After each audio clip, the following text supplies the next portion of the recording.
Guys, kaya naman pala hindi umandar yung motor natin. Kasi nag-check engine pala siya. Kaya mo guys, nag-blink siya. Ng 7 na blink. Hindi talaga siya na-andar. Kita nyo guys. So, nag-blink kasi talaga siya. Yung problema na hinahanapan ko ng solusyon ngayon.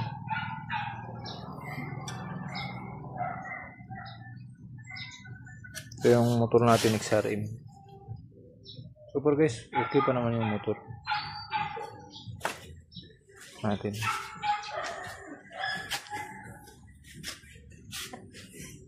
Silang ano talaga, nahanapan ko ng solusyon kung asan ang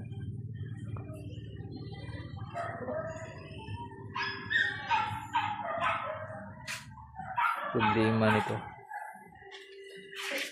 So ngayon guys, tingnan natin yung dito sa Banania. Patayin na natin. Baka yung dito siguro yun sa wiring niya. Wala nang siring takip yung ano niya.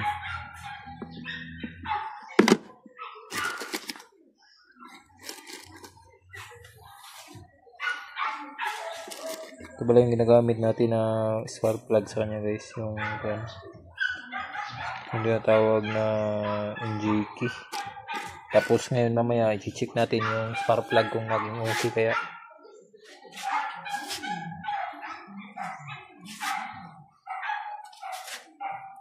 So ngayon guys, titingnan ko yung ano yung problema ng motor.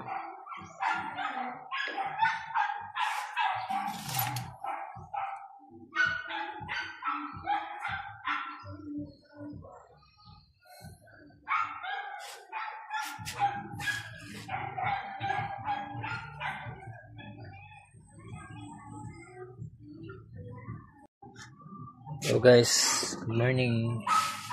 Ito pala yung mga tools natin. Ito siya. So ngayon ayusin natin yung XRM natin kasi talagang ano siya, hindi umaandar. Tapos ngayon pala nakita natin na yung sa injector pala niya is yung may putol. Ito siya. Kaya naman pala. Tapos ngayon, yung tinatanggal ko, yung ano niya. So, yung gagawin ko nito ngayon, DIY ko na lang. Kung ano yung magagawa natin ito para maidugtong natin ulit yung wire. Ito pala yung naputol sa kanya. Yun. Parang ano yata to, tawag niyan, kinagat ng pusa. Kasi wala naman kaming tuta rito. Parang yung sa tingin ko nito, ito talaga yung problema. Kasi tiningnan ko yung mga ibang wiring niya dun sa loob, wala namang nangyari. Wala naman. Yung dito sa head, mamaya sana, kung maging magbi-blink-blink pa rin. Yung ano niya, yung sa ano, engine ano, i-ano ko na lang. Itingnan natin yung dito din sa ano niya, headlight banda. So ngayon, ang mangyayari nito, ayusin ko na lang yung isa nito. Kasi yung dito sa may battery, tingnan ko naman. So tingnan ko mamaya kung may reset ko siya o hindi. Ito yung ano natin guys, ito yung motor.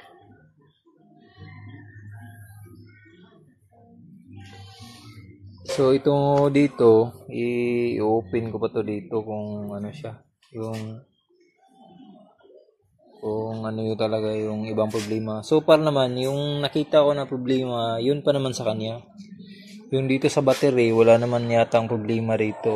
Yung ko lang, kaya mamaya titingnan natin kung pagkatapos nating pagdugtong nun, kung maging okay siya. Kasi ano pa rin talaga siya, ganito siya guys. Isa, tingnan natin. Tingnan natin. Nagaganito siya talaga. O, 4, 5, 6, 7. 7 siya na wavelength. So, pakitulungan nyo na lang ako guys kung ano talaga yung naging problema nito, kung yun talaga siya hindi ko maayos yun yung wiring na yun pagkatapos kong idugtong siguro. Sa mga ano dyan, sa mga mekaniko, tulungan nyo naman ako kung sakasakaling hindi ko maayos ito. Kasi ano kasi talaga, malayo yung bahay namin dito sa dun sa mga shop, tsaka dun sa mga paayusan ng motor. So ngayon, ito na lang yung gagawin natin. Abangan nyo na lang siguro kung ano yung gagawin natin ito. Mamaya, sasabihin ko na lang pagkatapos nating idugtong. Tapos ngayon nandito kasi tayo sa mga kabundukan. So, probinsya kasi talaga ito. Talagang guys. So, ang gagawin ko nito, yun talaga yung area natin. Nasa lang tayo, nasa lang tayo na lugar. Malayo kasi talaga to dito sa wala maka-rescue sa atin dito. So, ngayon, kahit kasi dito, kahit na may tools naman ako, wala kasi talaga akong tawag yan, kahit yung electrical tape. So ngayon, ang gagawin ko, i-DIY ko siya nito guys, yung marine epoxy yata yun. Magmi-mix lang ako nito, tas lalagay ko rito. Tsaka yung partner niya, dalawa kasi to. Yan. Ito. Itatry ko na lang, i-DIY ko kasi wala ko kasi akong tawag yan, yung soldering iron. So ang gagawin ko para mai-close ko kasi to, nasa labas kasi to, baka mamaya maputo lang ulit. So ang gagawin ko, idugtong ko na lang, tapos ko na lang, pagkatapos kong dugtongin, babalutan ko siya ng gaganito, parang plastic din. Ewan ko lang kaya kung effective. So abangan nyo na lang guys. Sa mga mekaniko natin dyan, kindly please help me and suggest and comment below kung ano yung gagawin natin or tama ba yung ginagawa ko.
talaga tayo guys ng wire talaga na para sa itong natin. Hindi siya pwedeng iruluntungan. Sinabat. Baka maputol ulit. Sayang na yun.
Okay guys, nakakita tayo ng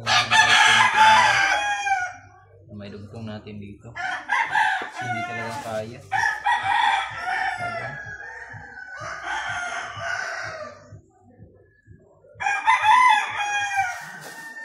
Pag hindi pagdugtong. So,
So guys, nandito na tayo ng buksin natin.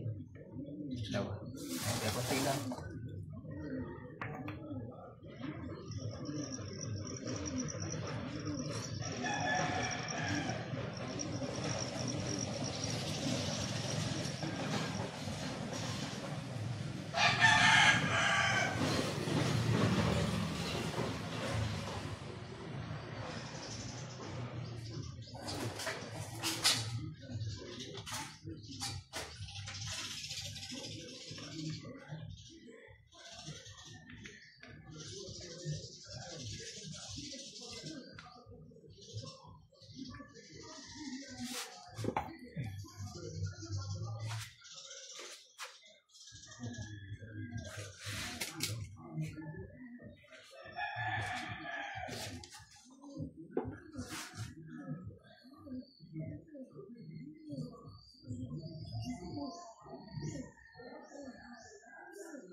Para dito lang naman.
Ito yung legs natin. Konti lang. Para sa ano lang natin. Para dikit lang natin doon. Yan. Tapos ito siya mamaya. Magano to siya. Tigas. Wala kasi tayong ano eh. Wala kasi tayong soldering iron. So, ito na lang muna. Kasi total isa lang naman din yung natanggal. Yung isa hindi naman natanggal. So, hinanapan ko na lang ng paraan na maidugtong ko lang siya. Tsaka hindi siya magalaw kasi syempre dugtong na yung wire eh. Then sa injector kasi siya ang inano ko kasi baka may tatamaan ng mga matigas na bagay, kailangan hindi siya matanggal. Kasi wala kasi itong parang tinatawag nila na bilipan eh. Parang siguro ako sa mga ano natin dyan, mga mekaniko, ano yung may suggest ninyo na lalagyan ba natin ng tawag yan, bilipan para dagdag protection sa kanya. So guys, ito na siya ngayon, ito na siya. Ikakabit na, ilalagay na natin. Super konti lang talaga to siya, para lang dito lang sa wire dugtong natin. Hello guys, good morning. So ngayon guys, tapusin natin yung ginagawa natin kahapon. Tuloy yung mga kailangan natin na tools guys. Yan. Para kasi ito yung tools para natin. So hindi natin ilabas yun kasi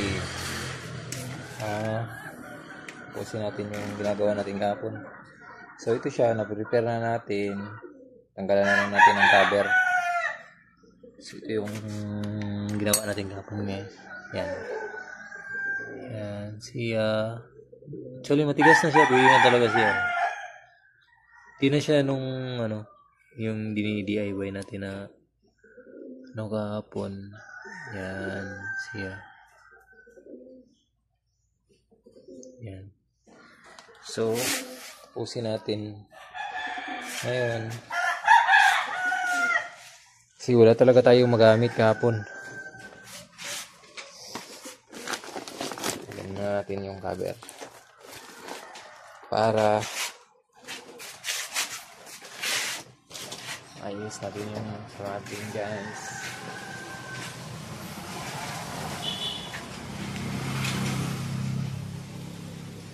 Kasi para makapunta na tayo ng city.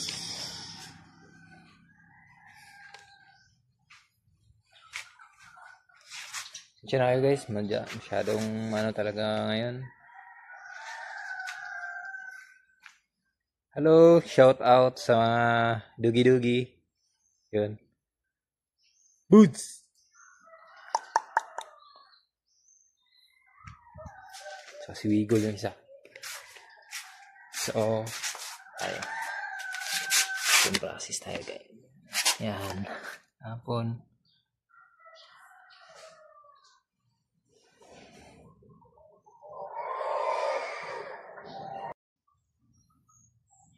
So guys, itingnan natin kung mapaandar natin si XRM natin. Kasi doon sa check engine niya. So ngayon, ikakabit natin ulit yung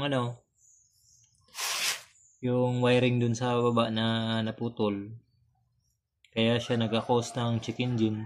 Itingnan natin kung talaga bang yun talaga ba ang cause ng check engine niya. FI pala to guys yung motor natin.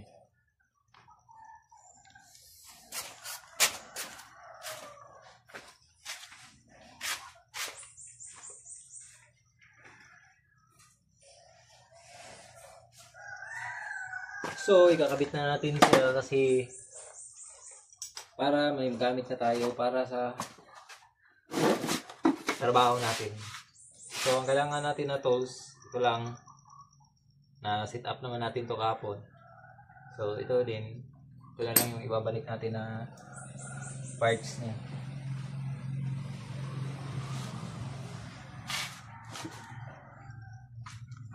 Medyo na hindi yata.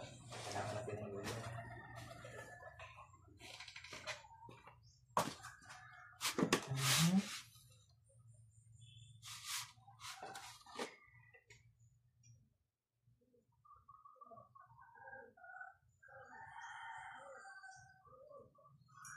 So, paano ba ito?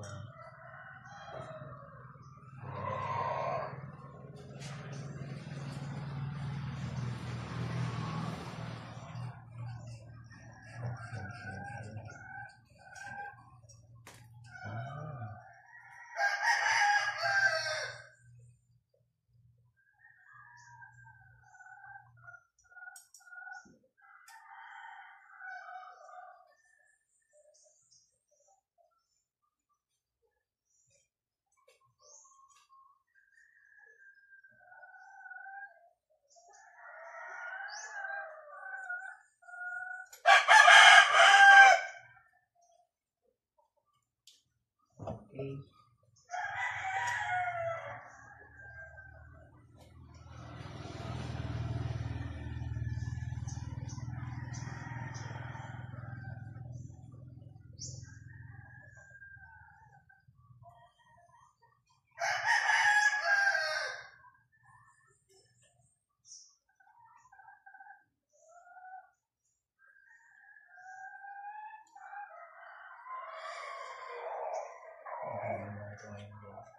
Hindi natin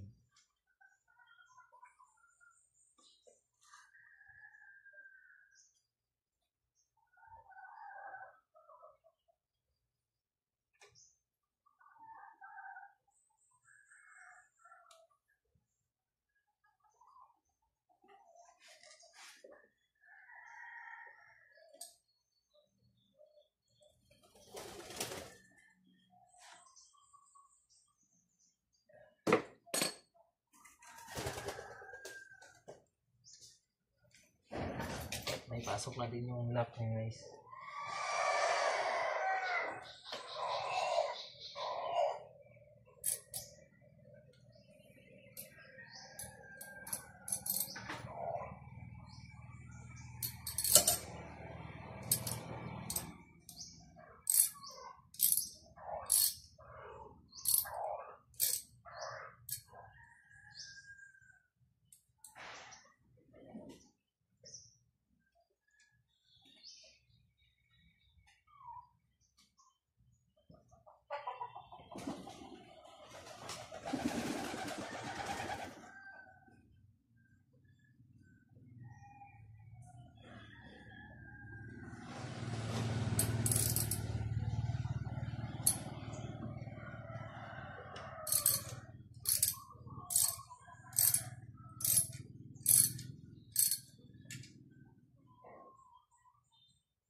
So, ayun, ay kabit na natin ulit. So, titingnan natin kung na-under siya. Kung mission success ba.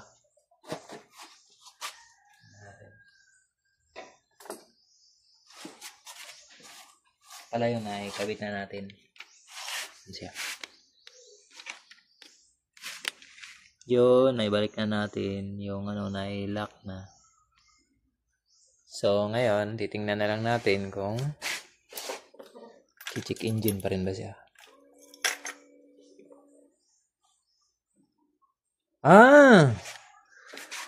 Titingnan natin guys kung aandar siya. Kapon kasi may announce siya yung tawag yan. Parang excited na ako.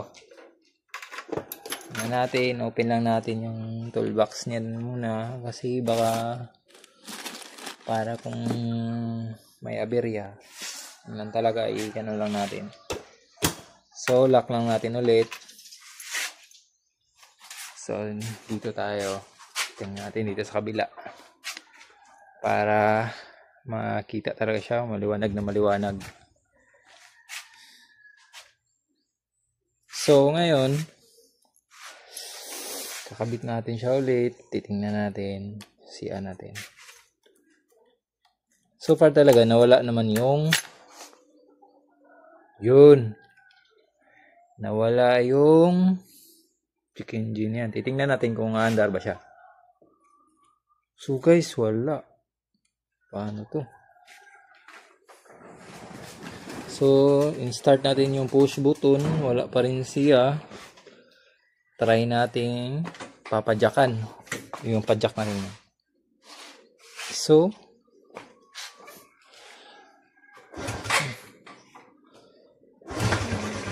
wow guys, talagang mandar siya, nawala yung check engine. So mission ako.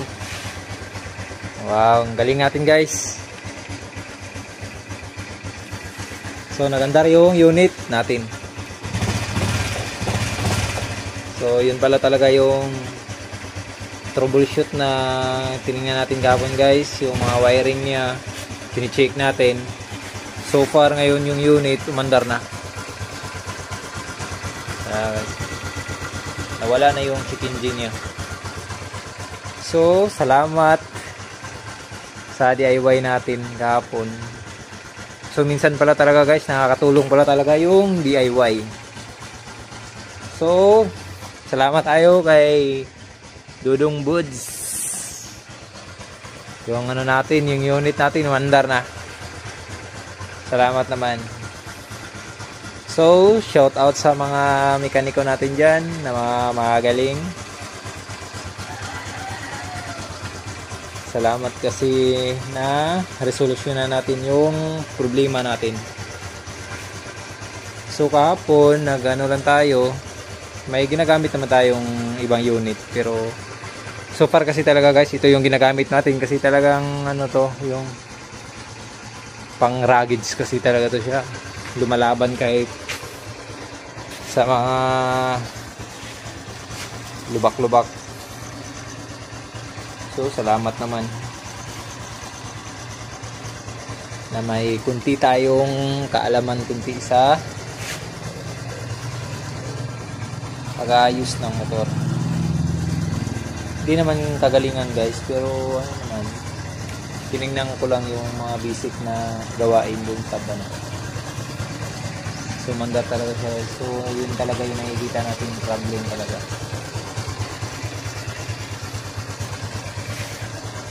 So salamat sa inyo. Don't forget to like and share and comment to this video. Kung may matutunan din kayo,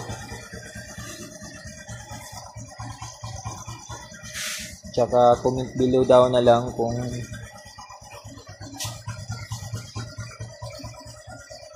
may suggest pa kayong iba sa motor natin.